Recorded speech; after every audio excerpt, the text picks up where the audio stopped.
네, 여러분 반갑습니다. 40번째 주제로 왔습니다. 의열투쟁과 1920년대 독립운동이다 라고 되어 있죠. 자, 큰 틀에서 보자면 1920년대는 구체적으로 어떤 일들이 있었는지를 이제 쭉 모았다라고 보시면 되고요.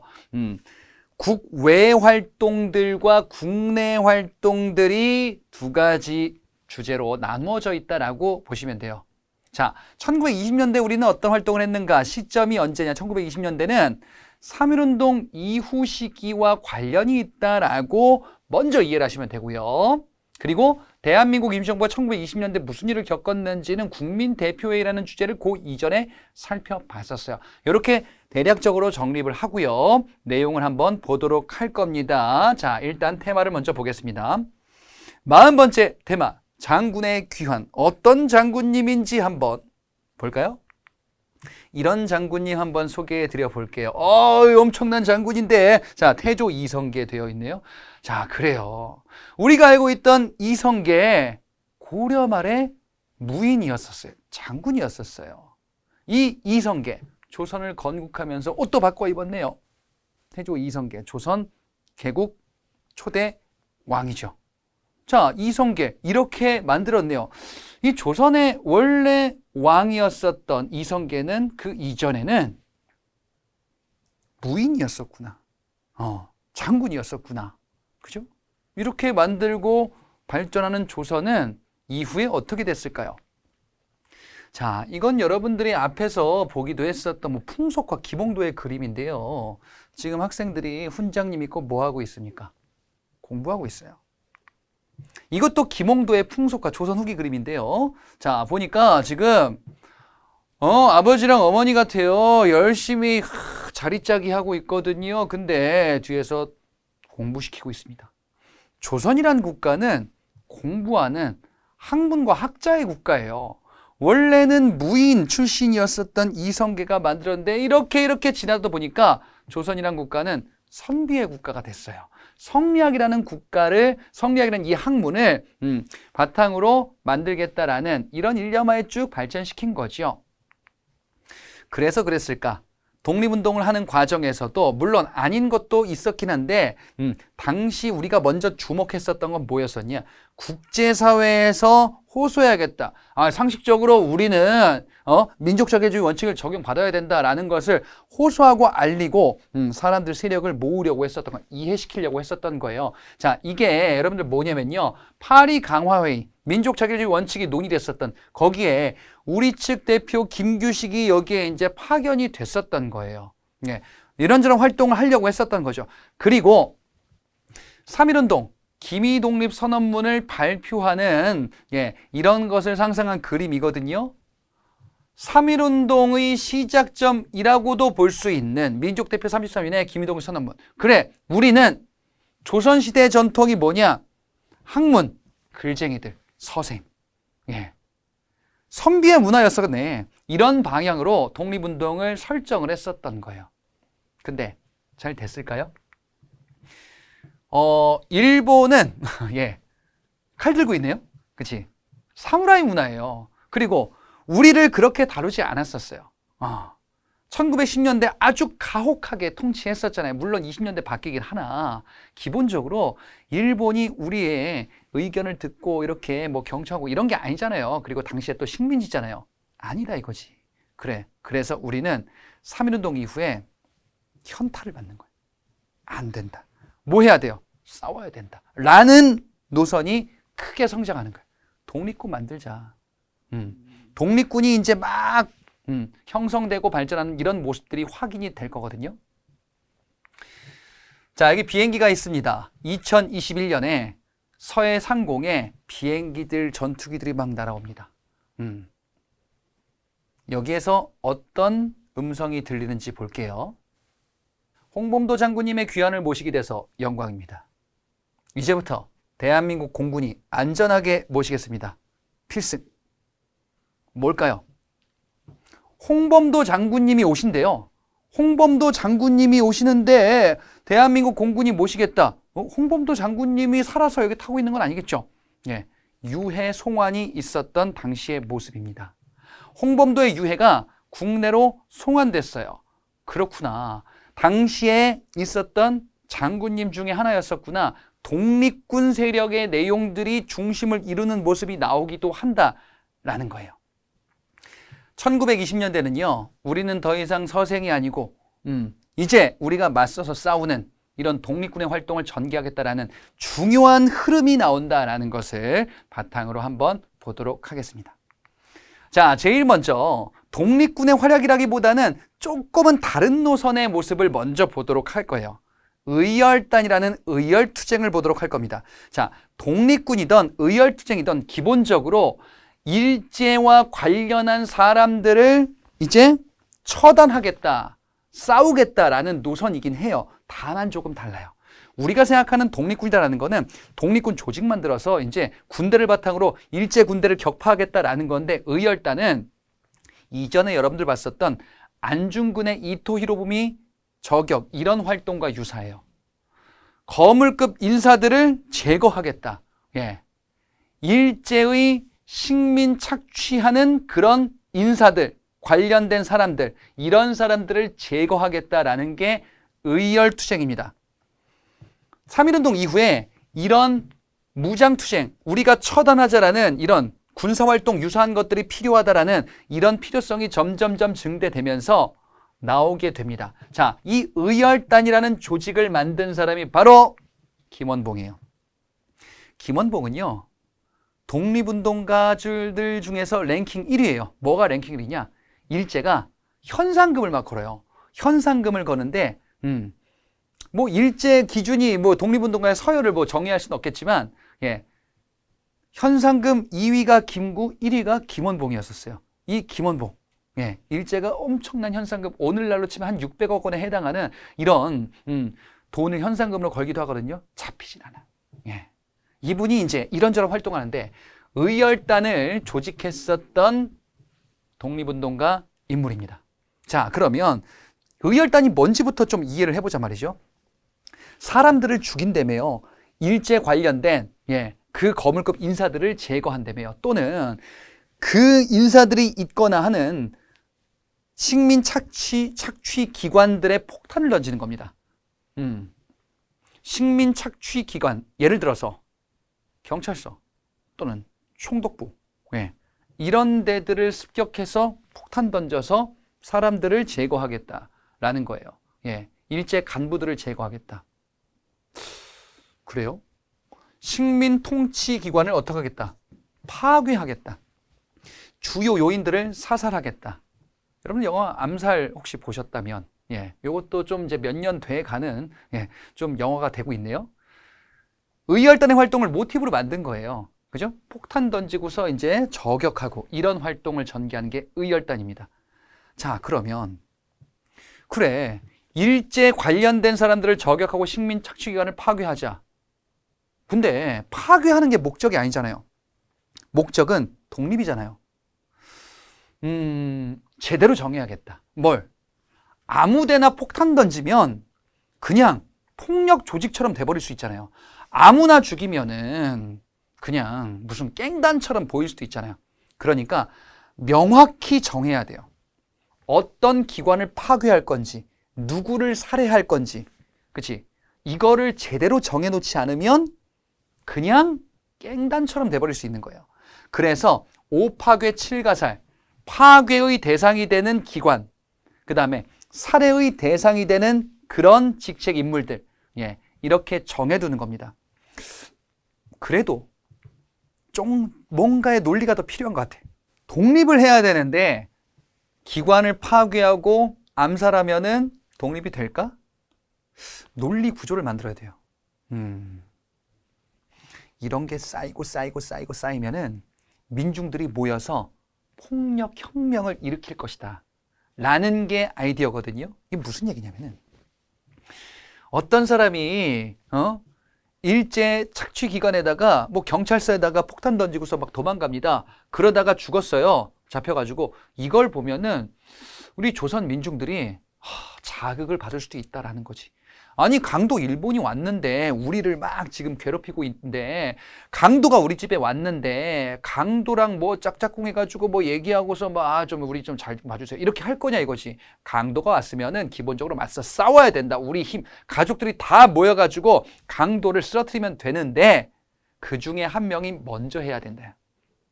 그 중에 한 명이 강도랑 먼저 싸워야 가족들이 달려든다. 이런 글이 신채호의 조선혁명선언이라는 글이에요. 민중의 직접적인 혁명, 어떤 혁명이냐? 폭력혁명이에요. 파괴, 암살, 폭동 이런 것이 필요하다. 이건 제가 만든 말이 아니고 신채호의 조선혁명선언에서 나오는 직접적인 표현이에요. 폭력적인 활동으로 일제 강도를 몰아낼 수 있다. 그래서 폭력의 그 본보기를 먼저 우리가 한다라는 거예요. 예. 이게 의열단의 활동, 신채호의 조선혁명선언, 이 글이 지침이 될 겁니다. 그럼 구체적으로 어떤 활동 하나 보자. 박지혁은 부산경찰서에 폭탄을 던지고요. 김익상은 조선총독부, 그리고요 김상옥은 종로경찰서에 폭탄을 던집니다. 그리고 나석준은요 동양척식주식회사라는 그 착취기관에 폭탄을 던지기도 해요. 이런 활동들이 의열단의 활동이에요. 여러 가지 활동이 있는데 여러분들 이름 정도 한번 보고 넘어가시기 바랍니다. 이런 분들이 의열단원으로서 폭탄을 던지고 이제 그 폭탄 던진 이후에 도망가겠죠. 일제경찰에게 잡혀서 돌아가시겠죠.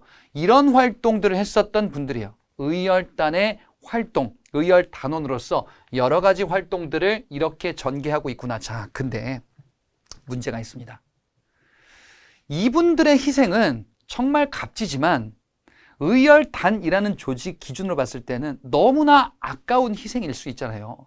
정말 이를 위해서 목숨을 바치고 의열단은 그렇게 맹세까지 하고 그 다음에 교육도 받고 했는데 이런 고급 인력, 그 다음에 정말 소중한 이 생명, 우리의 독립운동가 이렇게 한번 하고서 끝나는 거잖아요. 하지만 희망은 있어. 뭐 이런 희생을 바탕으로 독립운동에 불이 이렇게 막 붙어가지고 민중의 혁명 일으킨 다음에 폭력투쟁으로 우리가 다 조선민족이 들고 일어나서 일제 지배를 타도하겠다라고 생각했는데 그게 당장 안 나오는 거예요. 네. 우리 의열단원들은 이렇게 희생하고 있는데 조선민중이 일치단결하여 폭력혁명을 막 일으키는 게 당장 안 나올 것 같아요. 이걸로는 부족한가? 개별적인 의거 활동이에요. 지금 이게 개별적으로 한두 명 가가지고 폭탄 던지는 거예요. 이걸로는 당장 안 되겠다라고 약간의 현타를 또 느낀 거예요. 아닌가? 규모를 좀 키워야 되지 않을까? 한두 명이 폭탄 던지는 걸로 안 되겠다. 그럼 어떻게? 10명, 100명이 폭탄 던지고 총 쏴야겠다. 이걸로 발전해요. 그게 뭐야? 독립군이잖아요. 군대잖아요. 그래. 개별적인 투쟁을 하다가 뭔가의 한계를 느끼고 군사조직으로 규모를 키워야겠다라는 노선으로 발전하게 될 거예요. 그게 바로 뭐냐? 조직적인 항일 무장투쟁, 즉 규모를 키우자예요. 군대를 만들자라는 걸로 발전해. 근데 바로 군대를 만들 수가 없어요. 군사교육을 받아야 돼요. 당시 중국 정부가 만들었었던 황푸군관학교라는 게 있어요. 이 황푸군관학교에 김원봉을 비롯한 의열단원들이 입학을 할 겁니다. 그래서 협조를 이끌어내는 거예요. 중국과. 그리고 교육을 받으면서 군사조직 만드는 준비를 하는 겁니다. 자, 그리고 학교 자체를 만들기도 합니다. 조선혁명 간부학교라는 학교를 만들 거예요. 그래서 독립군을 키워낼 겁니다. 그리고요, 민족혁명당이라는 조직을 만들 거예요. 통합 조직을 만드는 거예요. 그러니까 의열단원들이 얼마 없었는데 이 조직을 규모를 키우는 거예요. 민족혁명당이라는 거 만들고 그 다음에 조선의용대라는 군대를 나중에 만들 거예요. 그게 이제 30년대 얘기로 넘어갈 거거든요. 아무튼 1920년대 의열단 활동하고요. 학교 만드는 거 정도까지거든요. 그러면서 이제 방향을 전환해야겠다. 어떻게? 조직 규모를 확대하고 군대 만들어야지 라는 준비들 이렇게 하고 있구나. 의열단이었습니다. 그리고 김원봉이었습니다. 개별적인 다른 의거 활동을 보도록 할게요. 강우규라는 이분은요, 노인동맹단원, 나이가 좀 있으신 분이에요. 당시에. 이 강우규라는 이분은 일제, 당시에 사이토 총독이라는 1920년대에 총독이 있었는데 이 사람을 암살하고자 하는 시도를 합니다. 실패로 끝나게 되지만 아무튼 이분의 이런 활약도 있었다 정도 한번 보고 넘어가겠습니다. 자, 이제 진짜 독립군 활약 얘기와 관련한 거예요. 앞서 봤었던 김원봉이 독립군으로 발전하게 될 것이다 얘기는 뒤에 나오고요. 김원봉이 의열단 활동할 때 다른 활동이 뭐가 있는지를 보도록 할게요. 결론부터 보면은 홍범도 이분 얘기가 여기서 나오기도 할 겁니다. 자, 홍범도 이분에 대해서 먼저 한번 보도록 하자. 자, 이분은요, 의병으로 활약했었던 사람이에요. 여러분 앞에 우리가 국권을 상실하기 전에 의병 세 가지를 봤었어요. 을미의병, 을사의병, 정미의병 봤었거든요. 정미의병 때 의병장으로 활약하기도 했었던 평민 출신 의병장 중에 한 명이에요. 이분은요, 직업 중에 하나가 포수였었어요. 포수. 포수가 뭐예요? 포수? 지금 이런 직업은 대한민국엔 없는 것 같아요. 포수는 사냥꾼이에요. 산에서 들짐승 같은 거 잡아가지고 이제 활약하겠다, 이걸로 먹고 살겠다, 이 포수 출신 평민이었던 홍범도가 이제 의병으로 활약하는 거예요. 예. 내 장기를 살려가지고 이제 이 총 다루는 걸 바탕으로 해가지고 활동을 하겠다. 이분이 이제 홍범도였었습니다. 그리고 나라를 빼앗기고 나서 이제 조직을 이제 확대시키면서 독립군 활동을 전개하게 될 겁니다. 자, 이 홍범도의 대한독립군이라는 이 부대는요, 봉오동 전투라는 전투에서 활약할 건데요. 자, 봉오동 전투는요, 조금 있다가 뒤에서 언급될 건데, 이 봉오동 전투에서 홍범도 부대가 본격적인 활약을 전개할 거고요. 그 다음에 김좌진이라는 이분이 있습니다. 자, 이 김좌진이라는 이분은요, 앞서 봤었던 대한광복회라는 단체에서 관련해서 활약하기도 했었던 사람이거든요. 대한광복회라는 단체는 우리가 군대 만들어야지, 박상진이라는 사람을 중심으로 1910년대 대구에서 만들어진 조직이 있었죠. 군대 만들려고 준비할 때 그 만주 쪽에 군대 준비하던 이런 독립군으로 발전하는 사람입니다. 자, 이 김좌진이라는 이분이 북로군정서라는 군사를 지휘하게 될 겁니다. 청산리 전투에서 언급이 되기도 할 거예요. 하나씩 보자. 홍범도의 대한독립군을 중심으로 일제를 처음으로 격파했었던 사건이 벌어지게 되는데요. 그게 바로 봉오동 전투라는 사건이에요. 자, 이 봉오동 전투가 어떻게 전개되는지 한번 볼게요. 홍범도의 대한독립군이 어디 있냐면요, 북간도 쪽에 있어요. 만주 쪽에 있는 거예요. 그래서 일본군과 싸우려고 하는데 국외로 넘어간 거예요. 일본군과 싸우려고 하는데 일본군이 만주에 아직 없어. 그래서 어떡하냐? 국내로 들어오는 거예요. 국내로 들어와서 일본군을 공격합니다. 그럼 어떻게? 바로 도망가요. 그럼 일본군이 막 쫓아오겠죠. 일본군이 쫓아오다 보니까 국경을 넘은 거예요. 거기에 우리 독립군이 기다리고 있는 거예요. 예. 마치 홍범도 포수 이거랑 같지 않습니까? 먹잇감을 계속 유인하는 거예요. 덫에까지. 그래가지고 일본이 오니까 격파한 겁니다. 이게 봉오동 전투예요. 자, 홍범도의 대한독립군을 중심으로 봉오동 전투라는 최초의 독립군의 승리가 나오게 됩니다. 일본군에게 얻은 최초의 승리예요. 이 봉오동 전투가 벌어지자 일제는 보복을 결심합니다. 이 독립군들, 이 조선인들이 만주 쪽에다가 이런 걸 만들었구나. 그래, 우리 일본군을 투입해야겠다. 일본군을 투입하기 위해서는 명분과 구실이 필요해요. 어쨌든 일본의 영토가 아니니까. 그래서 자작극을 하나 벌이게 되는데, 훈춘 사건이라는 자작극을 벌입니다. 훈춘 일대, 훈춘이라는 지역 일대에 일본 영사관이 있었는데 그 주변에 중국 사람들을 돈 주고 매수해요. 그래서 일본을 공격하도록 해요. 이게 어떻게 된 거야? 일본이 돈을 써서 일본 자기들을 공격하도록 만든 거예요. 이렇게 만든 다음에 이제 중국한테 얘기하는 거야. 우리가 공격받았다. 경비병이 필요하다. 경비병, 군대를 파견할 구실을 자작극으로 만든 거예요. 예. 자기가 자해한 거예요. 그래가지고 내가 나를 지켜야 돼. 그러니까 너네 나라에 군대 파병할게. 이렇게 간 게 당시의 훈춘 사건이에요. 목적은 우리 독립군을 이제 소탕하겠다라는 목적을 가지고 있겠죠.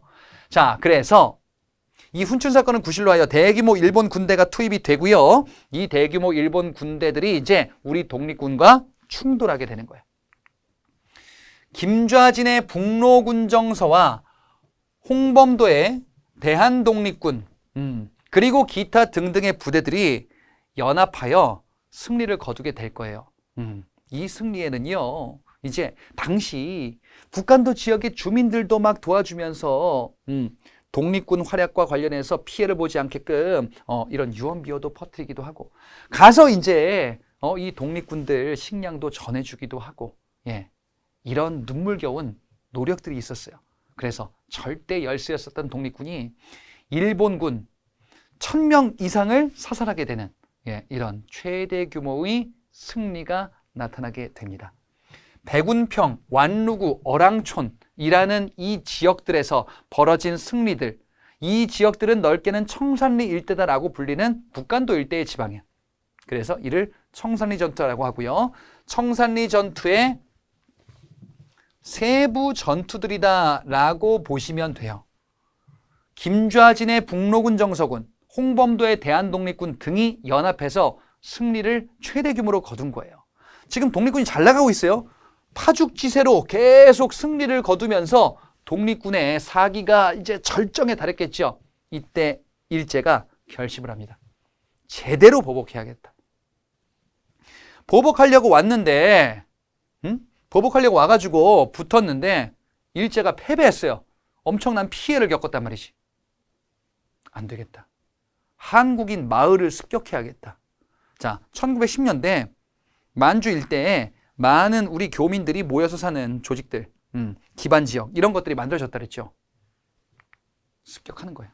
1920년 경신년 간도참변이 벌어집니다. 그래서 경신참변이다라고도 이야기를 해요. 간도참변은 북간도 일대의 우리 교민들 살고 있는 마을들을 일본이 습격하여 무차별로 학살한 사건이에요. 그래, 우리에게 보복을 하겠다라는 겁니다. 그래서 이 간도 일대가 초토화되는 거예요. 이 간도 참변으로 우리가 승리를 거뒀음에도 불구하고 이후에 이제 큰 피해를 겪게 되는구나, 이렇게 파악해 볼 수 있어요. 그래서 이 독립군 세력들은요, 다시금 위기를 느끼는 거예요. 안 되겠다. 방법이 없을까? 우리 기반이 지금 와해되고 있는 거예요. 독립군의 승리는요, 독립군뿐 아니라 우리 지역 당시 교민들도 같이 함께하면서 거둔 승리인데 그 기반이 지금 무너지고 있어요. 그래서 고민 끝에 지역을 이동하기 시작을 합니다. 지역을 이동하면서 이 독립군이 어느 지역까지 간 독립군이 있었냐? 바로 밀산부라고 불리는 만주 북쪽이에요. 그러니까 북쪽으로 점점점 피신을 하기도 했었던 거예요. 그랬다가 이제 뭘 결성하느냐? 대한독립군단이라는 거를 결성해요. 이 대한독립군단은요, 이전에 홍범도, 김좌진 등등의 부대들이 연합하기도 한 부대, 조직을 정비하는 거예요. 우리가 피해를 겪었으니까.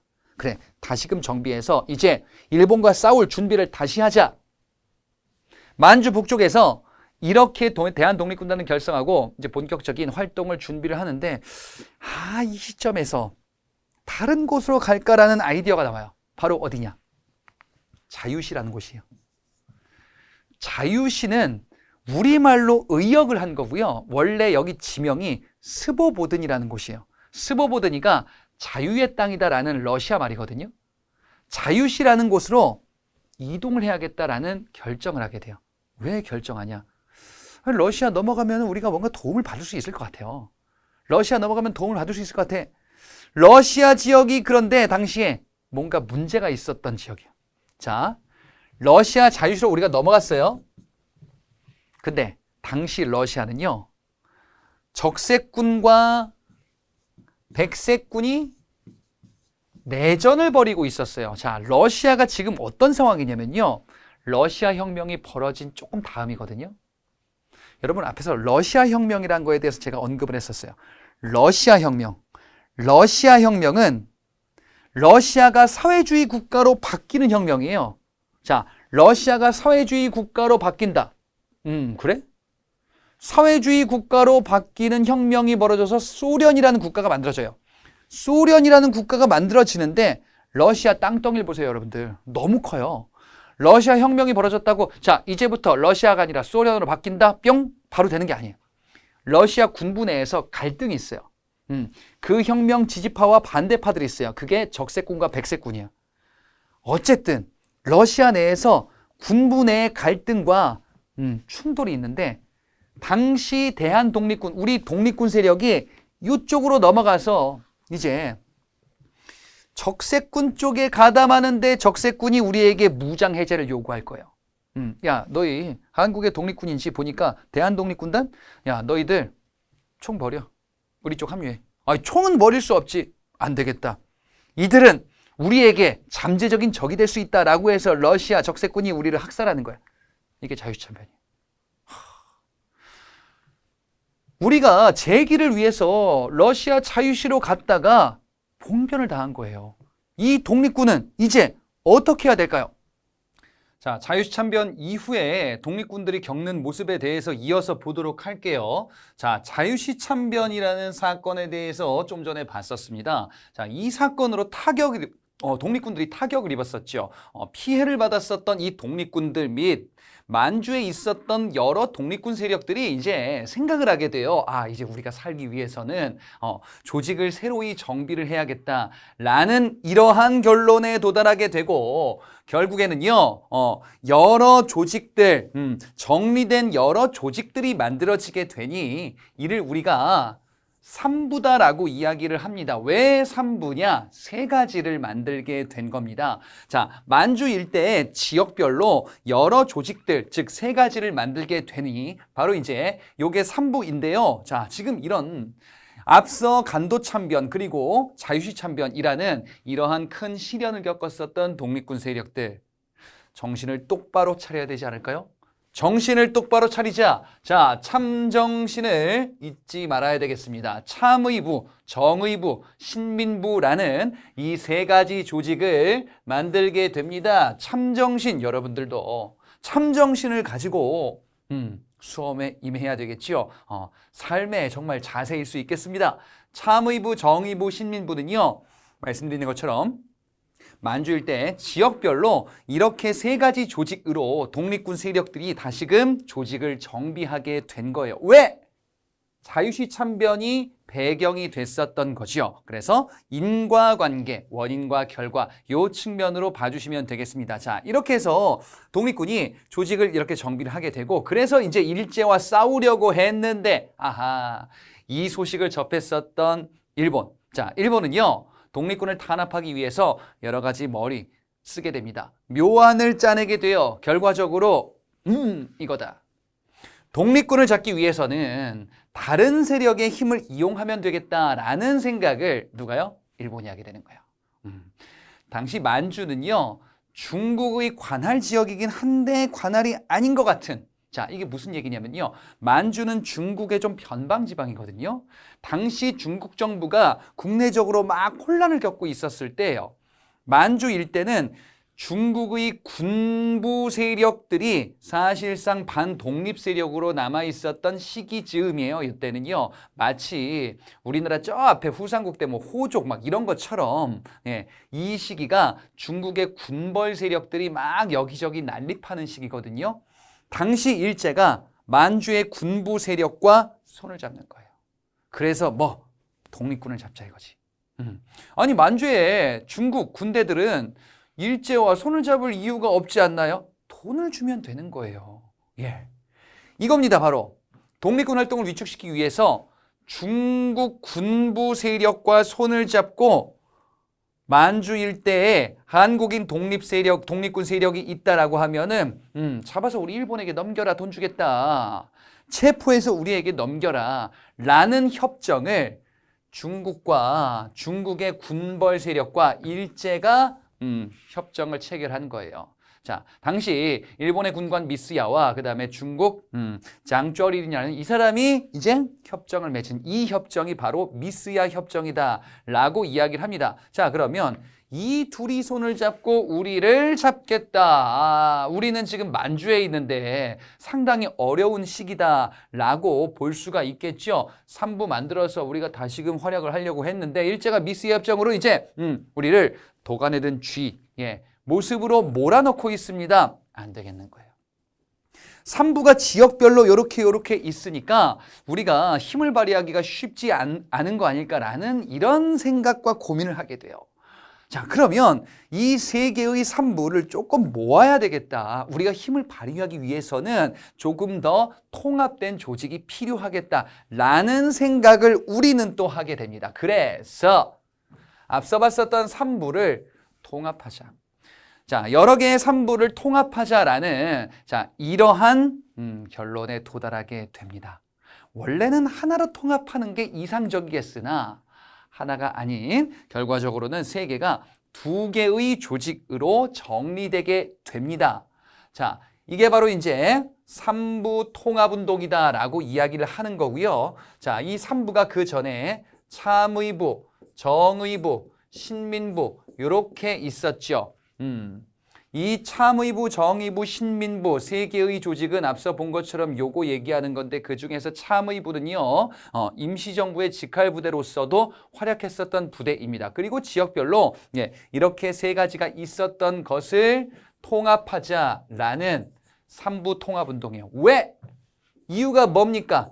미스야 협정 체결 때문에 우리가 위기에 몰렸다. 그래서 새로운 방향을 또한 찾아보게 됐으니 그게 3부 통합운동이다 라는 거죠. 자, 결과적으로는 두 가지로 정리된다라고 말씀드렸는데 그게 바로 이제 만주 북쪽의 혁신의회와 남만주 일대의 국민부라는 요 두 가지 조직으로 개편되게 된 겁니다. 자, 이게 바로 3부 통합 운동이고요. 이게 1920년대에 걸치는 독립군의 활약의 결말이에요.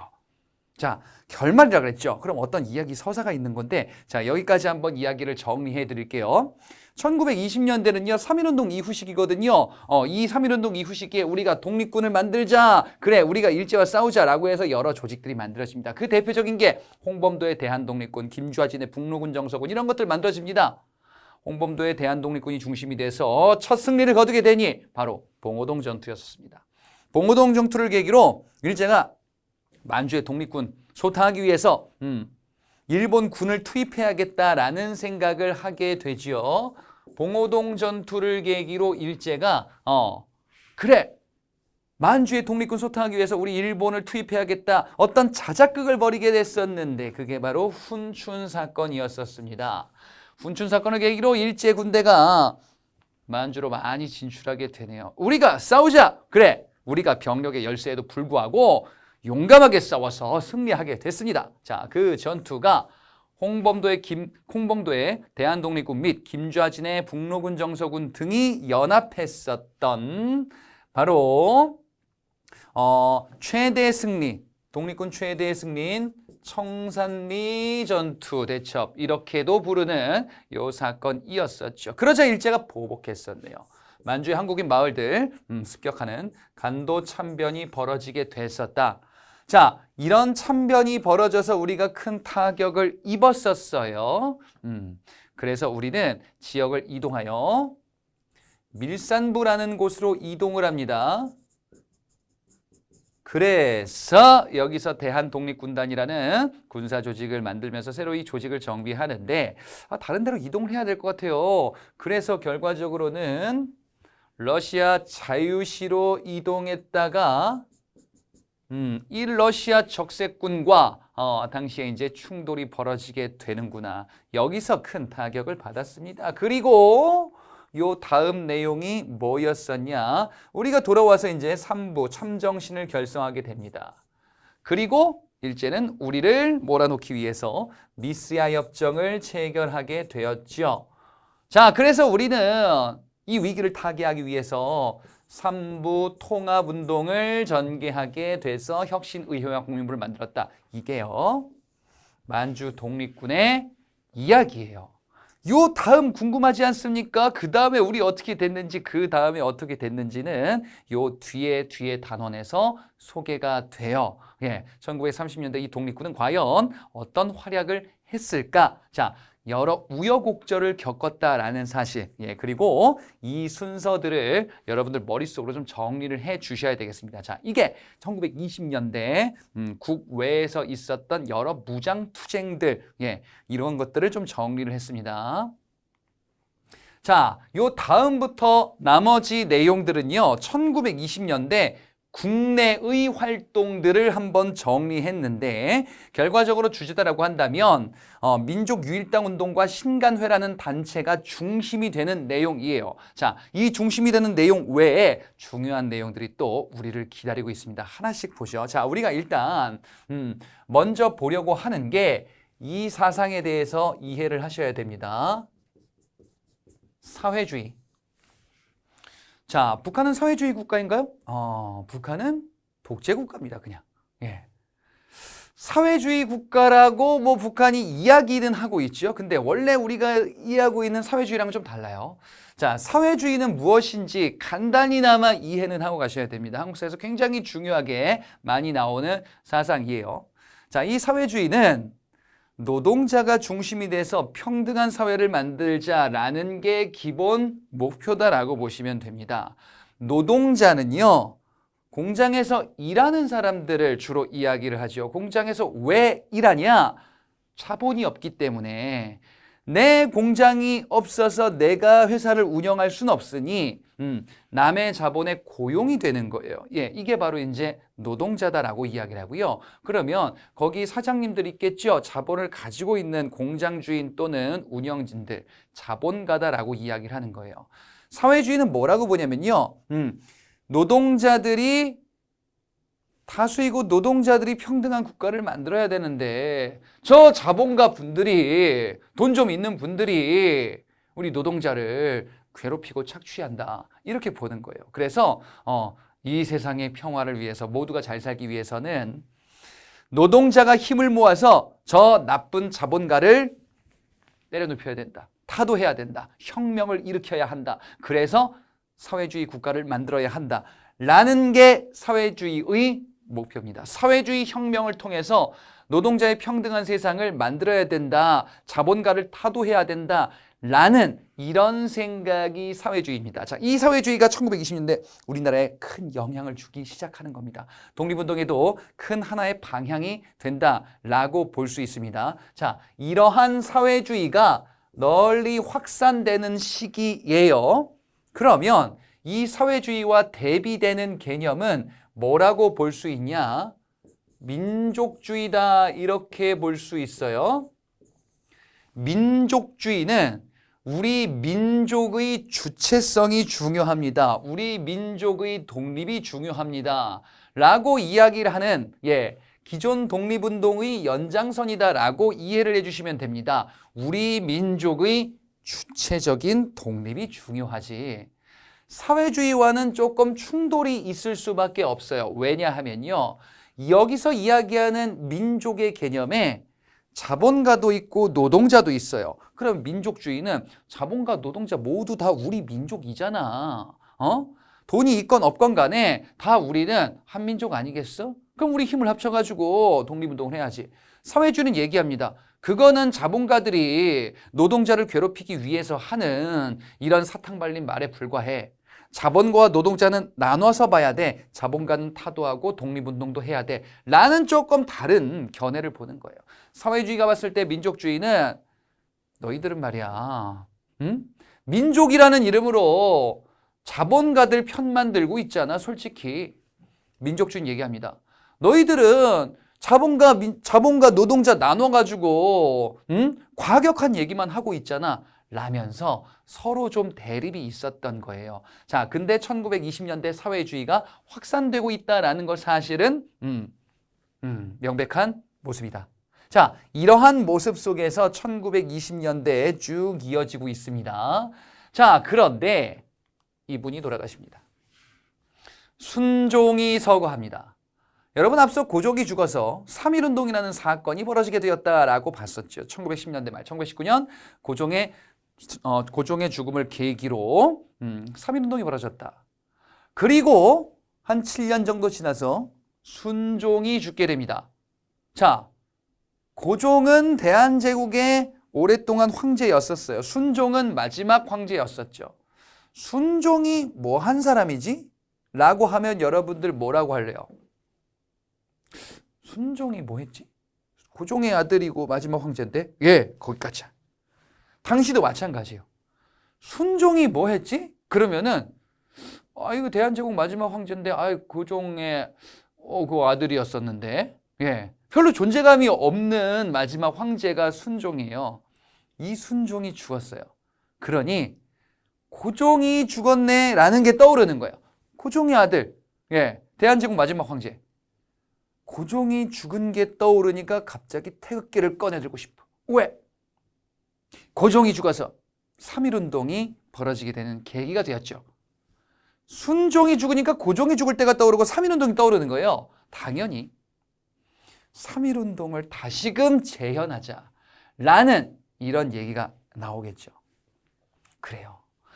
이런 3.1운동을 다시 한번 재현해보면 어떨까? 1920년대는요, 또 일제의 문화 통치로 우리가 통치를 받고 있는데 여전히 식민지 상태였었던 거죠. 여러 가지 차별적 요인들이 곳곳에 숨어 있었거든요. 그래서 1926년 순종의 죽음을 계기로 하여 다시금 만세 시위를 일으키려는 움직임들이 나오게 됩니다. 자, 그게 누가 주도하게 되냐? 사회주의 세력이 이를 주도하게 됩니다. 그래, 사회주의 세력이 이를 주도하는데 여기에 민족주의 계열도 일부 참여하게 돼요. 왜? 독립을 하자라는 것은 사회주의든 민족주의든 어찌됐건 공통된 목표 중에 하나였었어요. 민족주의 독립운동단 사회주의도 사회주의를 표방하면서 독립운동하는 사람들이 굉장히 많이 늘어나고 있었거든요. 그러다 보니까 이 두 세력이 60만세 운동을 계기로 하여 이제 만나기 시작하는 거예요. 또 이 운동은요, 주도하는 세력이 다름 아닌 학생들입니다. 학생들이 이 운동을 주도하게 되는데 1920년대 즉 3.1운동 이후로 넘어가면은 학생이라는 계층이 상당히 중요한 계층으로 부상하는 시기예요. 왜냐하면 1920년대는요 3.1운동 이후 시기죠. 3.1운동 이후에 당시 일제는 문화 통치를 표방하면서 한국인들아, 우리 일제가 강압적으로 때리는 통치만 하지 않을게. 너희들에게 여러 가지 혜택을 줄게. 문화적인 혜택을 줄게. 교육적인 혜택도 줄게. 학생이라는 이 계층이 사회의 주요한 계층으로 그래서 부상하기 시작하는 거예요. 근데 이들은 말이에요. 교육의 혜택을 받고 있다 생각을 했는데 일본과 우리의 차별적 요인들을 많이 경험하게 되는 거야. 그래서 불만을 가지고 있었겠죠. 그래, 순종이 죽은 것을 계기로 하여 이들의 연합에 의하여 이제 만세 시위, 3.1운동 비슷한 거 해보자 라는 것을 일으키게 되니까 이것이 바로 60만세 운동입니다. 자, 이 60만세 운동은요, 이들이 야심차게 계획해서 만세 시위를 일으키려고 했는데 이게 일제에 의해서 탄로가 나요. 그래서 이제 이 운동은 널리 확산되지는 못합니다. 그 얘기가 이런 얘기들이에요. 대규모 만세 시위로 확산되지는 못합니다.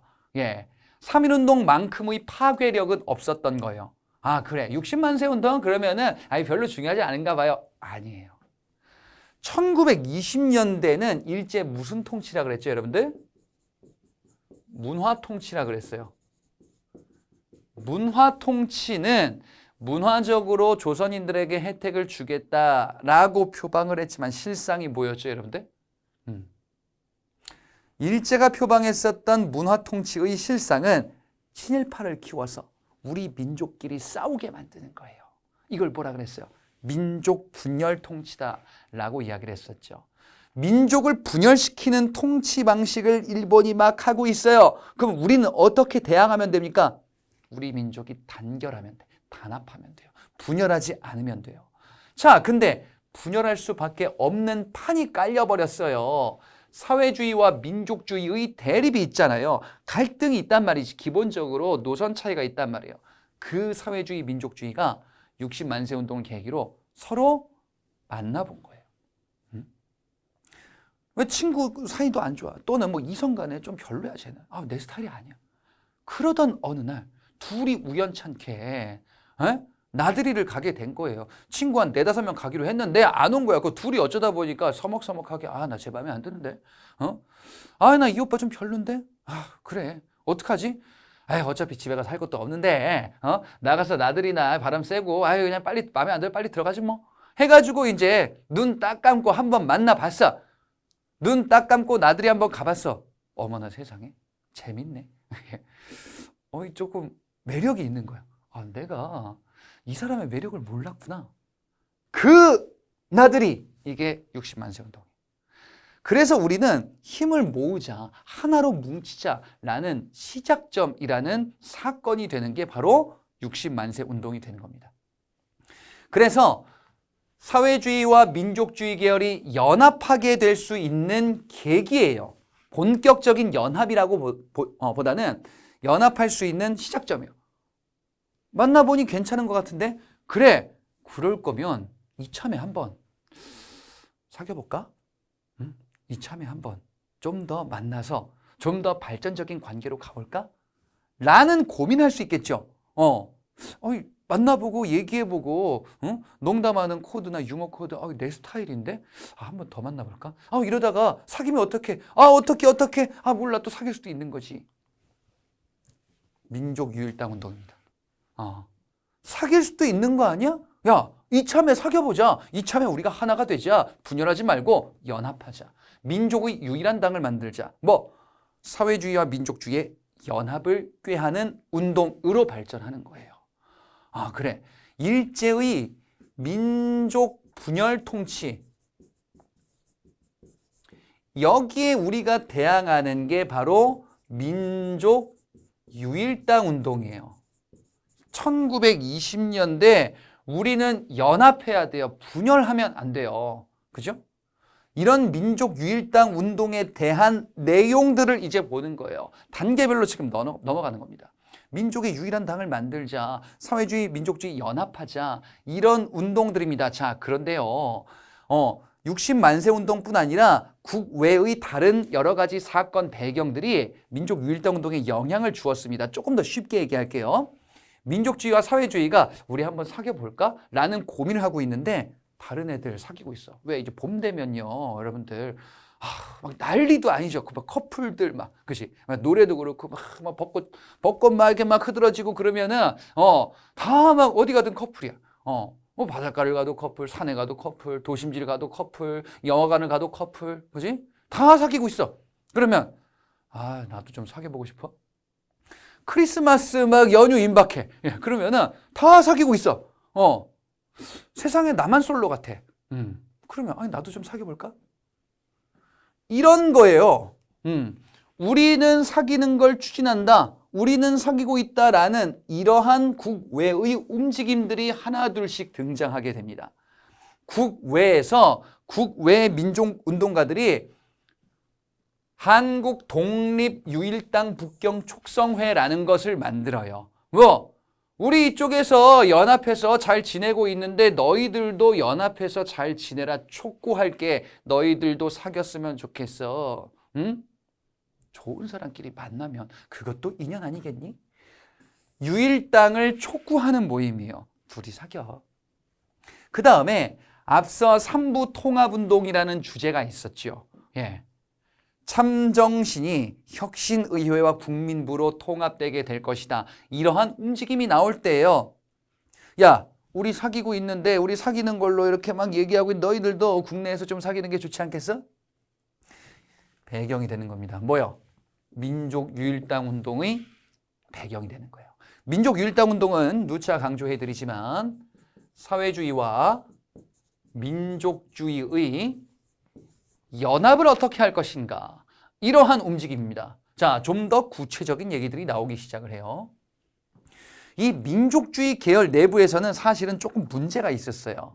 자, 이 민족주의 계열 내부에서는요, 일제가 허용하는 범위 내에서 우리가 할 수 있는 거를 찾는 게 좀 현명한 게 아닐까? 라는 자치론이라는 게 등장하면서 확산되는 시점이었었어요. 자, 이게 무슨 얘기인고 하니 배경을 좀 말씀드릴게요. 이전에 3.1운동이라는 사건이 있었어요. 3.1운동이라는 사건은 굉장히 큰 반일 시위였었단 말이지. 일제대항해서 우리가 대규모 만세 시위를 일으켰었는데 근데 독립을 달성하지는 못했습니다. 그러니까 독립운동가들 사이 내부에서는 이런 얘기도 나오기 시작해요. 우리는 안 되겠다. 우리는 실력이 부족한가 보다. 우리는 열심히 독립을 하려고 열심히 막 만세 시위도 하고 막 했는데 안 됐잖아. 공부 열심히 했어요. 내가 정말 열심히 했어. 나 진짜 열심히 했어. 나 정말 열심히 살았어. 공부 열심히 했어. 막 수능 공부 열심히 했어요. 또는 뭐 취업시장 공부 이런 것도 진짜 열심히 했어요. 준비 열심히 했는데 내가 원하는 결과를 얻지 못했어. 그러면 한동안 멘탈이 좀 나가요.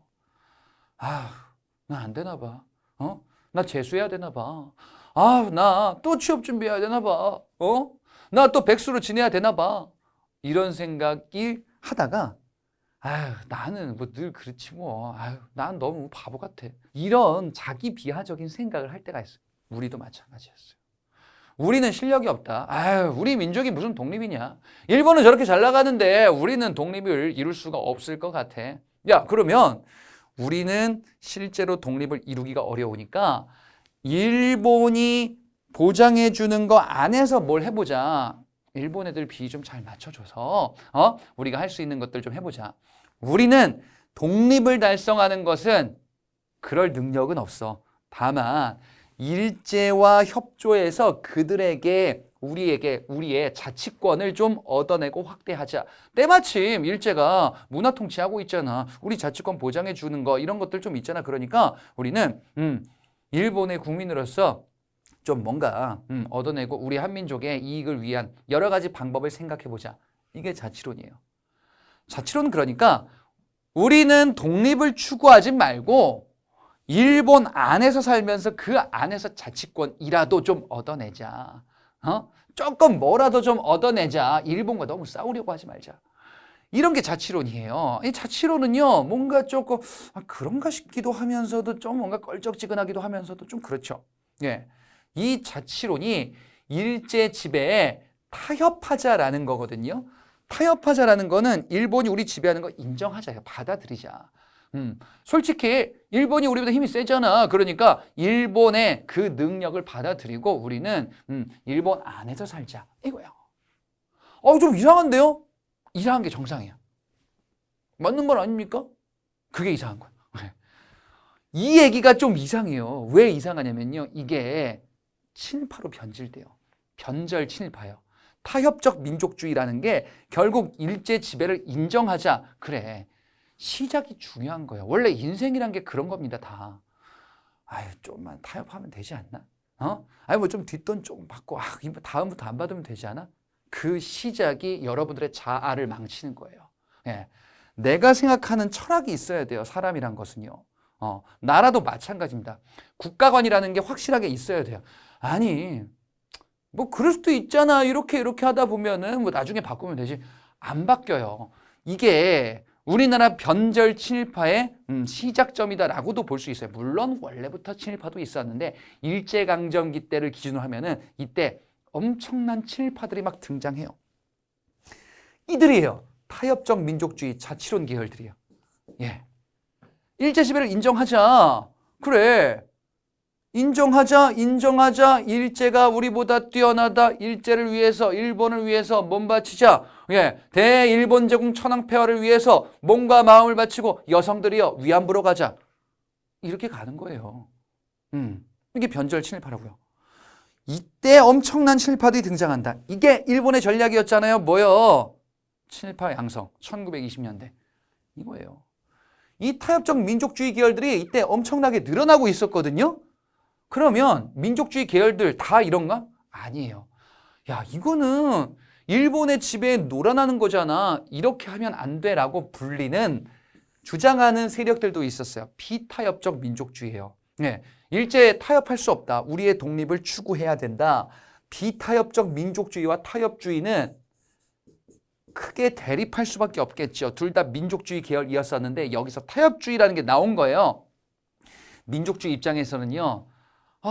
쟤네들 어떡하면 좋니? 자치론이래. 친일파 될 거면서 이렇게 우리 민족의 독립은 점점 멀어질 건데 큰일이다. 답답하다. 이 민족주의는요. 사회주의랑 연합할 수 있는 배경이 형성되기 시작하는 거예요. 왜? 사회주의와 민족주의가 원래 대립이었었는데 근데 민족주의 내부에서 갈등이 벌어져서 이들은 더 나쁜 사람들이란 생각이 나오게 되는 거예요. 그러니까 민족주의는 타협적 민족주의와 대립이고 사회주의는 역시 진짜 나쁜 사람들이 이 사람들이구나 라고 보는 거예요. 야, 쟤 별로지 않아? 그치? 너도 그렇게 생각했어?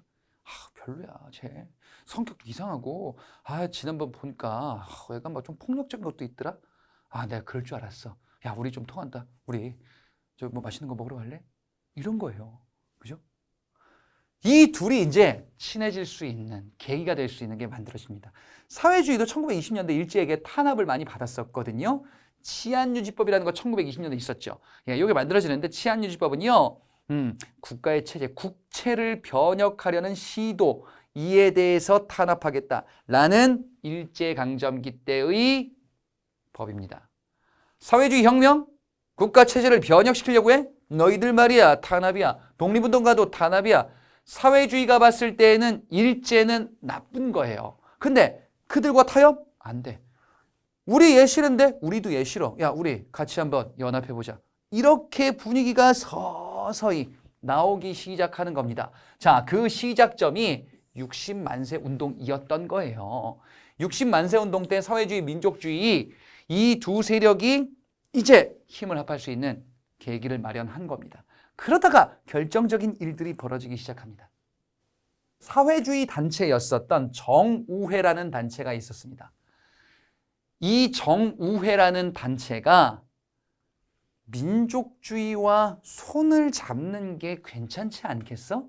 라는 제안을 해요. 이게 정우회 선언입니다. 우리 사회주의가 사회주의인 건 맞는데 민족주의가 우리 사회주의를 무너뜨리지만 않는다면 우리의 색깔을 이상하게 만들지만 않는다면 이들과 연대하고 제휴하고 하는 것은 우리에게도 좋은 거 아니겠니? 라는 정우회 선언이라는 게 등장하게 됩니다. 자, 그래서 이 정우회가 사회주의 활동을 방향을 밝히게 되는데 바로 민족주의와의 연대를 꾀한 겁니다. 물론 이 민족주의는요 비타협적 민족주의요. 타협적 민족주의는 배제예요 다. 자, 이렇게 해서 선언, 제안이 나오게 됩니다. 이게 다 지금 뭐예요? 민족유일당 운동이에요. 민족의 유일한 당을 만들자라는 이런 운동이란 말이죠. 민족의 유일한 당을 만들자 선언도 했어요. 그래서 결과적으로 만들게 됩니다. 바로 신간회라는 단체입니다. 이게 바로 결과물이었었던 거예요. 뭐요? 민족유일당 운동의 결과물이에요. 신간회. 그 배경들 과정을 본 거예요, 지금. 자, 이 신간회는요, 그러면 누가 연합한 겁니까? 비타협적 민족주의죠.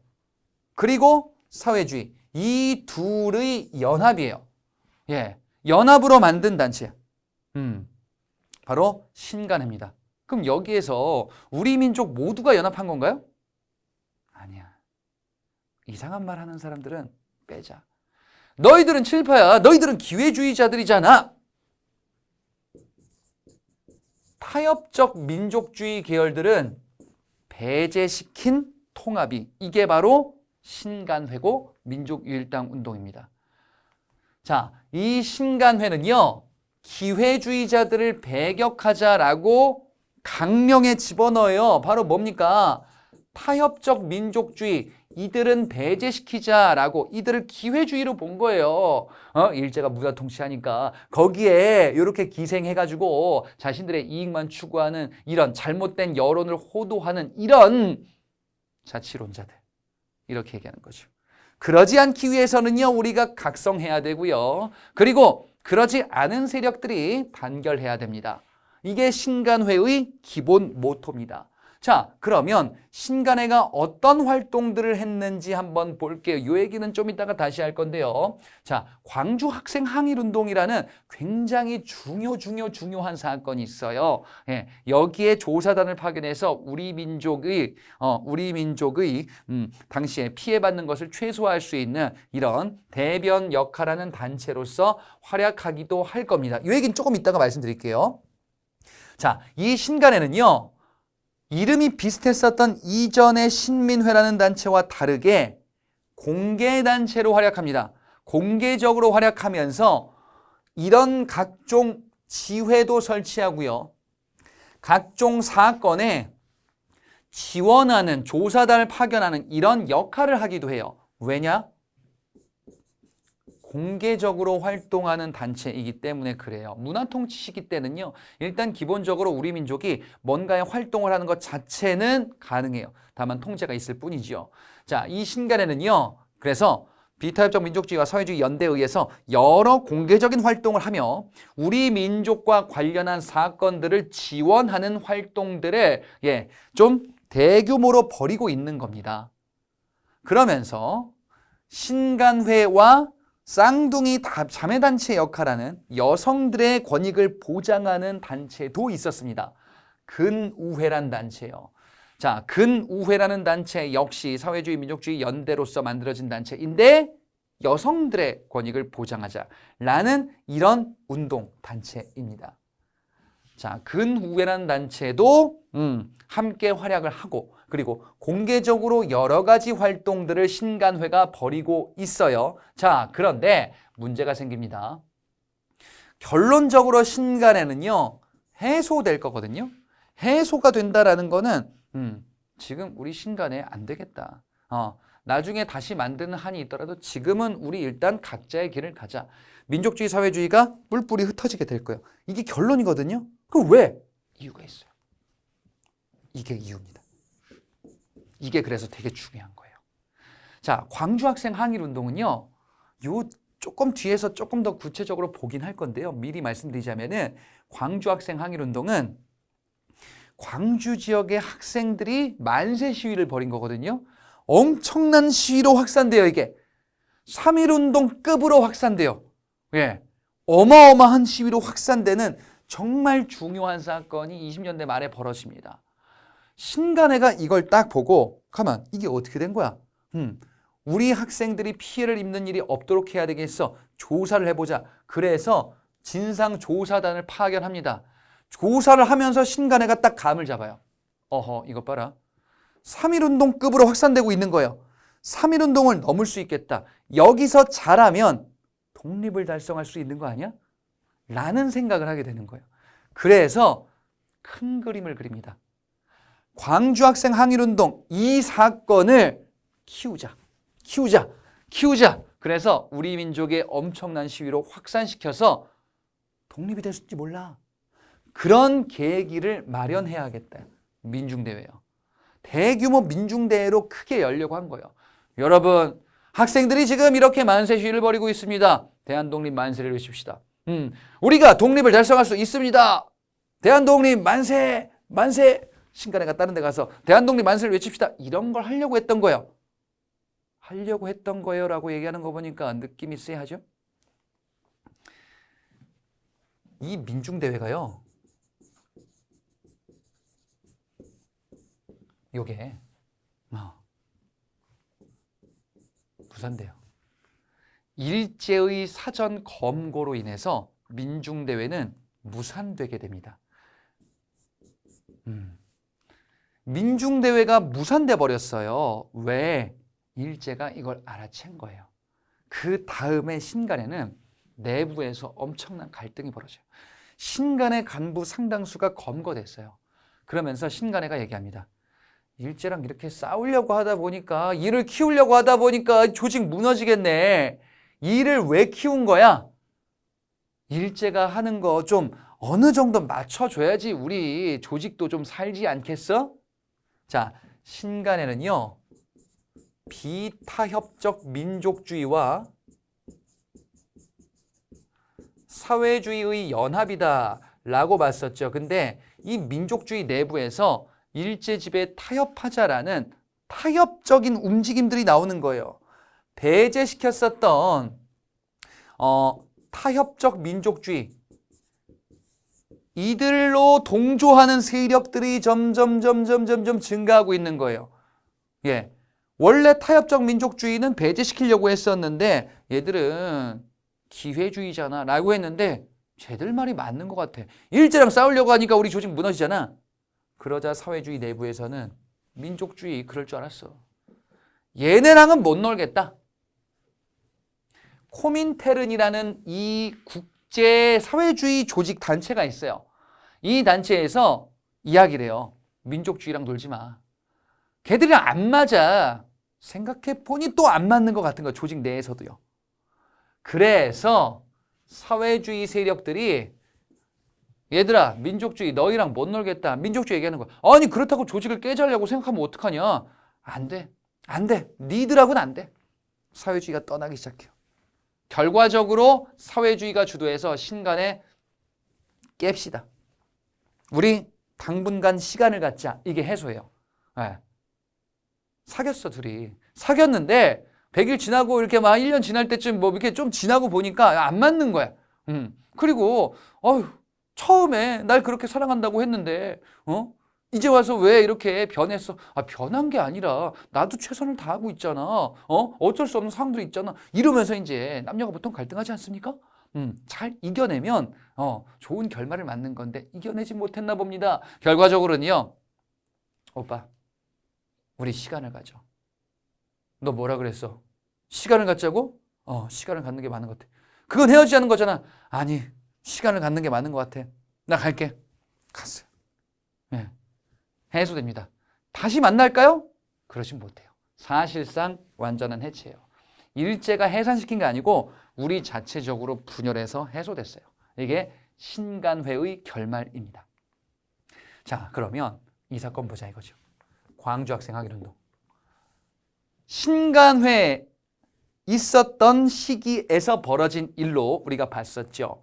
학생들이 주도했었던 어떤 사건, 만세시위 연납보다 자, 이 사건은요, 이름에 보니까 광주라고 있습니다. 예, 전라도 쪽에 그 광주광역시 거기에요. 광주 일대 여기 근처에 학생들이 있었는데요. 당시에 일제강점기니까 한국인 학생뿐 아니라 일본인 학생도 있었습니다. 자, 일본인 학생도 있었고 한국인 학생도 있었는데요. 이 통학하는 길에요. 문제가 생깁니다. 한국인 학생, 일본인 학생들이 같이 통학을 하겠죠. 자, 그런데 한 일본인 학생이 한국인 여학생을 희롱하기 시작해요. 일본인 학생이 한국인 여학생을 괴롭히는 거예요. 그 모습을 보고 한국인 남학생들 약간 울컥하겠죠. 아니 왜 일본 얘네들이 우리 여학생을 이렇게 막 괴롭히는 거야? 라는 생각을 하겠죠. 그 옆에 있었던 사촌 동생, 네. 일본인 학생과 남학생과 충돌하는 겁니다. 이러면서 학생들끼리의 싸움이 벌어지는 거예요. 이게 시작점이에요. 일본인 학생과 한국인 학생 간의 싸움이 벌어졌어요. 자, 그리고 이제 이런 싸움이 커지니까 경찰이 오기도 하겠죠. 당연히 누구 편을 들까요? 일본인 학생 편을 들겠죠. 일본인 학생이 잘못했는데 일본인 학생 편을 드는 거예요. 왜? 일제강점기잖아요. 여러분 학교 다닐 때 생각하면 가장 학생들이 참을 수 없는 게 차별이에요. 아니 난 진짜 잘못한 게 없는데 왜 나한테만 뭐라 그래요? 네가 사과 좀 해. 아니 잘못은 제가 했잖아요. 제가 나한테 먼저 사과해야죠. 너 안 되겠구나. 손바닥 대. 이러면 이제 학생들 이런 거예요. 예. 광주 학생 항일운동은요. 학생들 간의 충돌이었었는데 일본 경찰이 당연히 일본인 학생만 편파적으로 하니까 한국인 학생들 폭발한 겁니다. 이게 광주 학생 항일운동의 시작이에요. 이 광주 지역에서 학생들이 주도해서 학생들의 이야기를 하기 시작해요. 이것이 어른들에게도 확산되면서 엄청난 만세시로 점점 들불처럼 커지는 거예요. 자, 뭐라고 얘기하는지 볼게요. 검거자 탈환. 왜?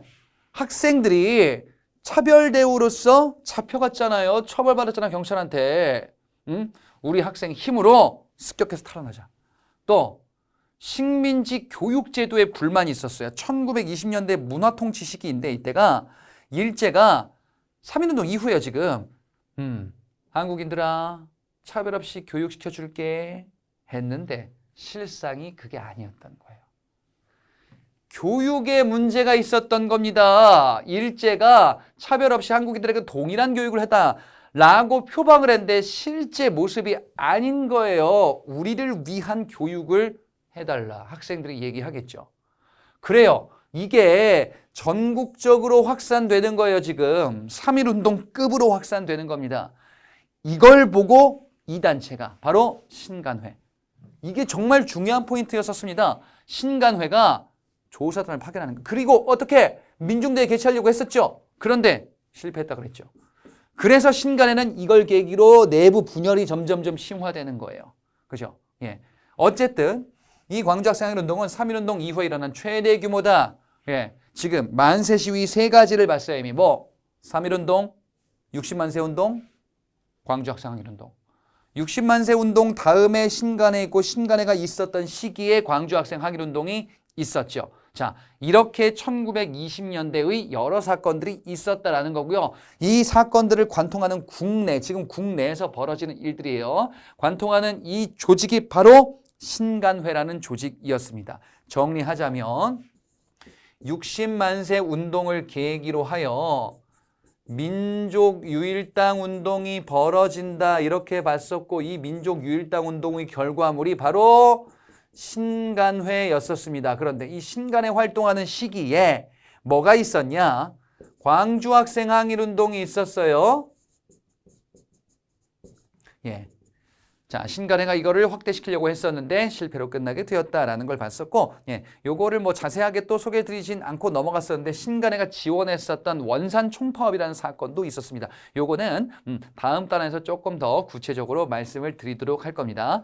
자, 이번 단은 이론 강의 조금 길었는데 여기까지요. 예, 여기까지 이론 강의 보고요. 자, 문제풀이에서 뵙도록 하겠습니다.